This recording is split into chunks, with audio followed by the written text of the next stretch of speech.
दुनिया में बीते दिन एक तरफ क्रिसमस का जश्न था तो दूसरी ओर उत्तर प्रदेश की राजधानी में सैकड़ों परिवार बेघर हो रहा था। दुनिया में एक तरफ क्रिसमस की धूम थी, महफिलों में गाने बज रहे थे, तो राजधानी लखनऊ में लोगों के घरों पर हथौड़ा चल रहा था। दुनिया क्रिसमस सेलिब्रेट कर रही थी तो लखनऊ में सैकड़ों परिवार अपने आशियाने को बचाने की जोर जोर से गुहार लगा रहा था। बीती तारीख 25 दिसंबर 2023 लखनऊ के सैकड़ों परिवारों के लिए वो तारीख बन गई जो बेघर होना क्या होता है, जिंदगी की पूरी कमाई लगाकर खरीदे हुए आशियाने पर हथौड़ा चलता है तो कैसा लगता है, सड़क पर खड़ा कर देना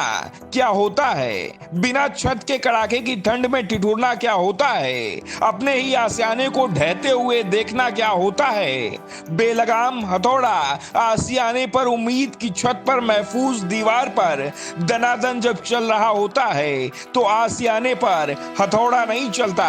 हथौड़ा उम्मीदों पर चलता है, सपनों पर चलता है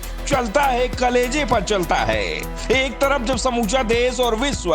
क्रिसमस का दिन हर्ष और उल्लास के साथ मना रहा होता है तो दूसरी ओर एफआई बिल्डर के फ्लैट बायर्स कड़ाके की ठंड में सड़कों पर खड़े होकर अपने घरों पर हथौड़ा चलते हुए देख रहा होता है। किसी की गोद में नवजात बच्चा होता है तो किसी की बूढ़ी माँ और बूढ़ा पिता बेघर होकर सड़क पर किनारे खड़े होकर आशियाने को टूटते हुए देख रहा होता है। किसी को यकीन नहीं होता है कि बीती रात जिस छत के नीचे सुकून की सांस भर रहे थे वही छत आज ढहाई जा रही थी। यकीन ही नहीं हो रहा होता कि 2 दशक से जिस घर में वो बिना किसी आपत्ति के रह रहे थे आज उन्हें उनके घर से ही बेदखल किया जा चुका है और उस आशियाने को तोड़ा जा रहा है। दरअसल एफआई बिल्डर की शुरुआत 2 दशक पहले लखनऊ से ही हुई थी और अब तक एफआई बिल्डर आज प्रोजेक्ट सफलतापूर्वक बिना किसी कानूनी विवाद के आम फ्लैट बायर्स को दे चुका है।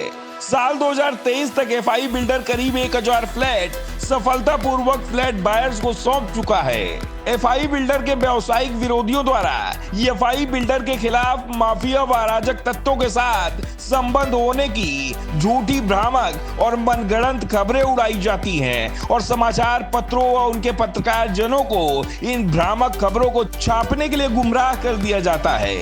एफआई बिल्डर साफ साफ कह रहा होता है न तो उसकी कंपनी और न ही कंपनी के किसी निदेशक के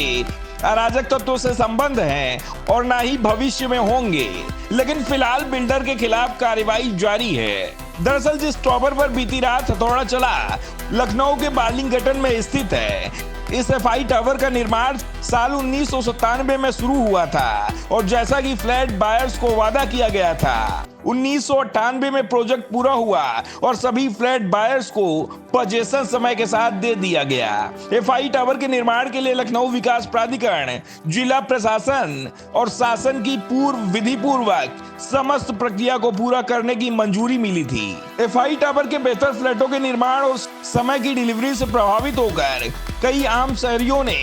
एफआई टावर में फ्लैट लेने की मंशा जताई। एफआई बिल्डर ने बढ़ती मांग को देखते हुए राज्य शासन द्वारा जारी की गई स्वैच्छिक समन योजना के निर्देशों का अनुपालन करते हुए एफआई बिल्डर ने एलडीए को शुल्क जमा किया, जिसके बाद एलडीए ने 1998 में 8 फ्लोर तक बनाने की स्वीकृति दे दी। 1998 में मिली 8 फ्लोर की मंजूरी के 24 साल बाद एलडीए की नींद फिर खुली। एलडीए ने पहली आपत्ति दिनांक 25/5/2022 में नोटिस के तौर पर जारी की। ये notice FI builder private limited को न देकर बार्लिंगटन स्थित एफआई टावर में रहने वाले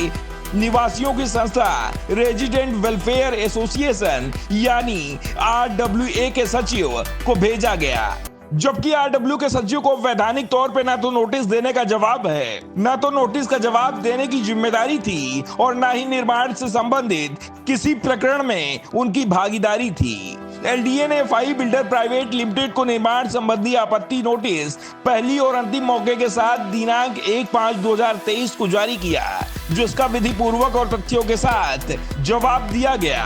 15 दिनों के भीतर एलडीए को सौंप दिया गया। लेकिन एलडीए ने 25/5/2023 के नोटिस के जवाब को नजरअंदाज करते हुए दिनांक 25/11/2023 को नोटिस जारी करते हुए कहा, चूंकि आप निर्माण संबंधी आपत्ति पर जवाब दाखिल करने में असफल रहे हैं, इसलिए नोटिस जारी करने के 30 दिनों के भीतर बालिंगटन स्थित एफआई टावर के 7वें और 8वें फ्लोर के ध्वस्तीकरण की प्रक्रिया को शुरू कर दिया जाएगा। ध्वस्तीकरण के आदेश के बाद एफआई बिल्डर ने आदेश की सत्यापित प्रति दिनांक 28/11/2023 को एलडीए को आधिकारिक तौर पर संपर्क किया गया। उसके 4 घंटे के भीतर एफआई बिल्डर के निदेशकों के घर पर और दफ्तर पर पुलिस का छापा पड़ गया। एफआई बिल्डर के एक निदेशक मोहसिन इकबाल को पुलिस ने दिनांक 28/11/2023 को नर्सिंग कॉलेज से उठा लिया और उसके करीब 2 घंटे के बाद शाम करीब 6 बजे पुलिस ने पहली एफआईआर दर्ज की, जो कि एलडीए के जेई द्वारा कराई गई थी। एफआईआर में एफआई बिल्डर के निदेशकों पर आरोप लगाया गया था कि बालिंगटन स्थित एफआई टावर के 2 फ्लोर 7 और 8 के निर्माण को कूटरचित दस्तावेजों द्वारा बनाया गया, जबकि सच्चाई ये है 1998 में स्वैच्छिक समन योजना के तहत एलडीए ने संपूर्ण जांच प्रक्रिया अपनाकर और शुल्क जमा कराकर स्वीकृति प्रदान की थी, जिसके संपूर्ण दस्तावेज एलडीए को दिनांक 15/5/2023 के नोटिस के जवाब में दिए जा चुके थे। दिनांक 23/12/2023 को एफआई टावर का एलडीए और पुलिस ने संयुक्त कार्यवाही करते हुए फ्लैट के ध्वस्तीकरण की प्रक्रिया को